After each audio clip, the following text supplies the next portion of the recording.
स्वप्न स्वप्न तर आपलं मोठ्या गाडीचं होतं, पण बिमारीनं आपलं स्वप्न पूर्ण नाही होऊ शकलं, नाही का?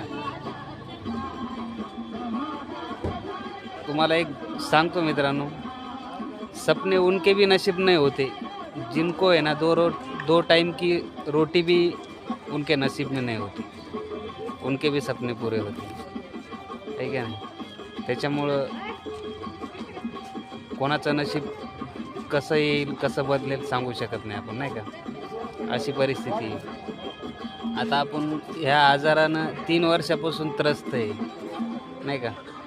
मदत करणारे आपल्याला फक्त इंस्टावर फेसबुकवरच भेटलेत. आपल्या हक्काचे जे होते का त्यांनी आपल्याला मदत नाही केली, नाही का? आणि आपण त्यांना मागत पण नाही आणि आपण त्यांच्या दारावर जाणार पण नाही, कारण की तो आहे वरचा, तो आपल्याला देईल. कारण की जगण्यासाठी माणसाला काय लागतं? 2 टायमाचं जेवण लागतं, नाही का? आणि आपल्याला जेवण बी तुम्हाला माहिती आहे किती लागतं? सकाळी 1 पोळी, संध्याकाळी. पाणी तर आपल्याला अर्धा लिटर आहे, नाही का? त्याच्यामुळं जगण्यासाठी आपल्याला काय नाही लागत, फक्त आपल्याला डायलिसिसचा खर्च आहे, तेच आपल्या नशिबी पडले, नाही का?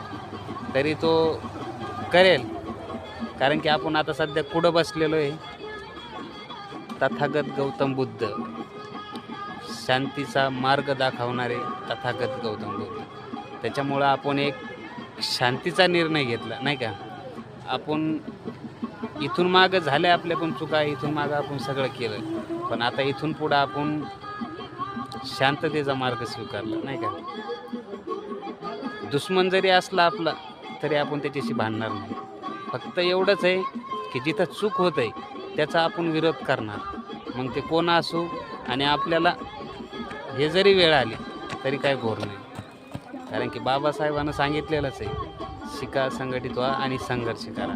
आपण शिक्षण तर नाही घेऊ शकत आता, संघटित बी नाही होऊ शकत, पण संघर्ष नक्कीच करणार.